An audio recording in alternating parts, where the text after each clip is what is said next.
Chair Rasul, members of the committee, again, my name is Ashley Kenneth. I'm the president and CEO at the Commonwealth Institute, and with me this morning are several of my team members, including our Director of Research and Education Policy, Levi Gorin.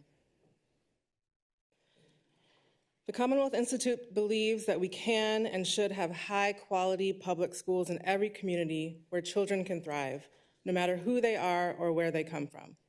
We want this because our children deserve it, because we know that funding makes a meaningful difference in student outcomes, and because high-quality public schools are the foundation of a strong multiracial democracy. You've heard from me before and from JLARC SOQ report about how much work is needed to reach that vision. And I think it's important to celebrate the progress that we've made, thanks to the hard work of many people, including the members of this committee. Today, I'm going to talk about some of the recent investments by the General Assembly and how that's helping local school divisions across the Commonwealth better serve their students.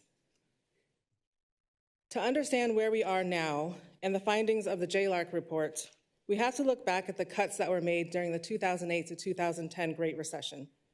A generation of students went through schools with reduced support staff, sagging teacher salaries, and aging infrastructure. Then the pandemic hit. The General Assembly has responded to the calls by students, parents, and teachers for improvements in recent years and has made a lot of progress. That's shown in this graph, which measures inflation-adjusted per-pupil funding for Virginia's local school divisions. For the 22-23 school year, state support for Virginia students finally rose to above pre-Great Recession levels, boosted by beginning to unwind the arbitrary cap on state funding for support staff. And in the policies and budget you adopted last year, you've started to fund the near-term recommendations from JLARC to improve educational opportunity for students facing particularly high barriers to success.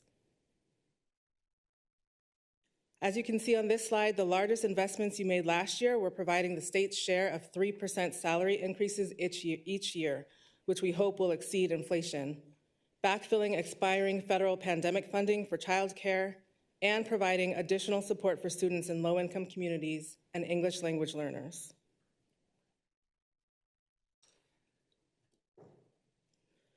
Going back to the last biennium, the biggest investments were a down payment on the state's school maintenance and construction backlog, addressing inflation and high vacancy rates by raising salaries, partially lifting the support cap, and providing flexible one-time funding.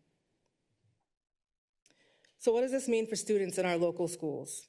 In my own county, Chesterfield, the state budget that was passed in May provided an extra $24 million in state funding for fiscal year 2025, beyond base funding, re-benchmarking, and technical adjustments.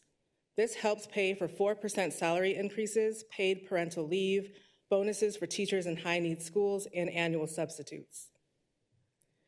In Fauquier County, their primary goal for their fiscal year 2024 budget was workforce investments.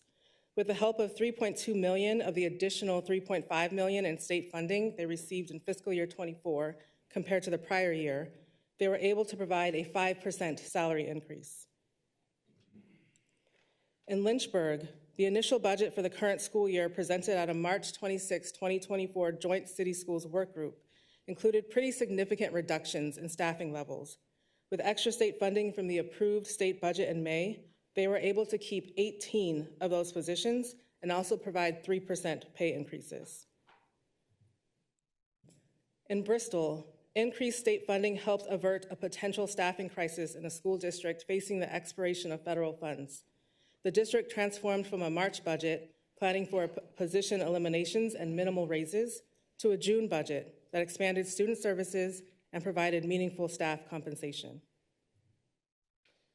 Virginia has many communities that are great places to raise a family, with thriving schools full of advanced coursework and extra support for their students, mostly thanks to the local investments well above those required by the state funding formula.